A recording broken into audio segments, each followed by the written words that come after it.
మా ఊరు నుంచి లేకపోతే మా ఇంటి దగ్గర నుంచి వెంకటేశ్వర స్వామి నామాలు మంగాపురం ద్వారా కనపడుస్తూ ఉంటాయి. అది చూసినప్పుడంతా ఆ భక్తిభావం కానీ ఆయన యొక్క ప్రభావం రీఇన్ఫోర్స్ అవుతూ వచ్చేది.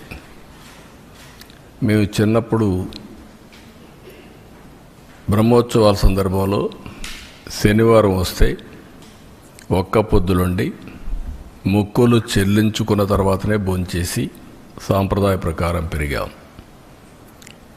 ప్రతి సంవత్సరం పరీక్షలు రాసిన తర్వాత దేవుని దగ్గరికి నడిచిపోయి అక్కడి నుంచి మళ్ళీ నడిచి తిరుపతికి వచ్చేవాళ్ళం.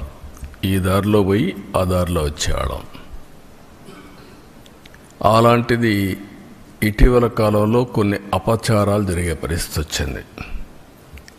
నేను ముఖ్యమంత్రిగా ఎప్పుడు ఏది కూడా వైలేట్ చేయకుండా ఒక పద్ధతి ప్రకారం వెళ్తూ వచ్చాను. 2003లో నా మీద హత్యా ప్రయత్నం జరిగింది. అది సాక్షాత్తు అలిపిరిలో. ఆ రోజు నేను ఒక పవిత్రమైన కార్యక్రమానికి శ్రీకారం చుట్టాను. అది ప్రాణదానం, కార్పస్ అభివృద్ధి చేయడానికి.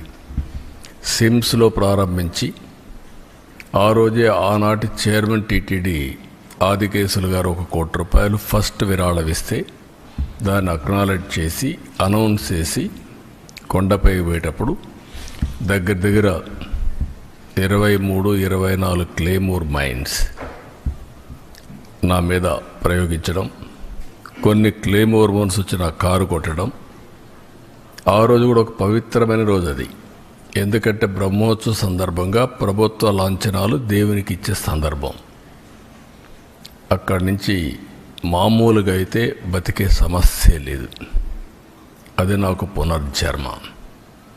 సాక్షాత్ వెంకటేశ్వర స్వామి దిగొచ్చి నన్ను కాపాడాడు తప్ప లేకపోతే ఏ విధంగా కూడా బ్రతికే సమస్య లేదు. అలాంటివి చూసినప్పుడు దేవుడిని నమ్మకుండా ఉండలేము. ఒకప్పుడు ఇదే అసెంబ్లీలో 2 కొండలు 7 కొండలు కాదంటే మేము అనునిత్యం 7 కొండలవాడ వెంకటరమణ గోవింద గోవింద అంటూ నడుచుకుంటూ వెళ్ళేవాళ్ళం. ఆ విషయం జ్ఞాపకం చేశాను. ఇది భక్తుల మనోభావాలు. భక్తుల మనోభావాలతో ఆడుకోవద్దండి అని చాలా స్పష్టంగా చెప్పాం. గడిచిన 5 సంవత్సరాలు వీళ్ళ ప్రవర్తన పరాకాష్ఠకెళ్ళింది. వీళ్ళ అధికారం ఉన్నప్పుడు రాముడి తల తీసేస్తే నేను అక్కడికి పోయి అడగడానికి, వాస్తవాలు చూడడానికి పోతే తిరిగి నా మీద కేసు పెట్టారు. అంతర్వేదిలో రథం తగలబడిపోతే అడిగితే కంతిరీగలు కాల్చాయి, అంతేగాని ఎవరికి సంబంధం లేదని. ఆంజనేయుడి తోక కట్ చేసి పగలు కొడితే అడిగితే ఆ రోజున్న పాలకుల యొక్క గర్వం చూస్తే బొమ్మే కదా, ఏమైపోతుంది, మళ్ళీ ఇంకో బొమ్మ పెట్టుకోండి అని మాట్లాడారు.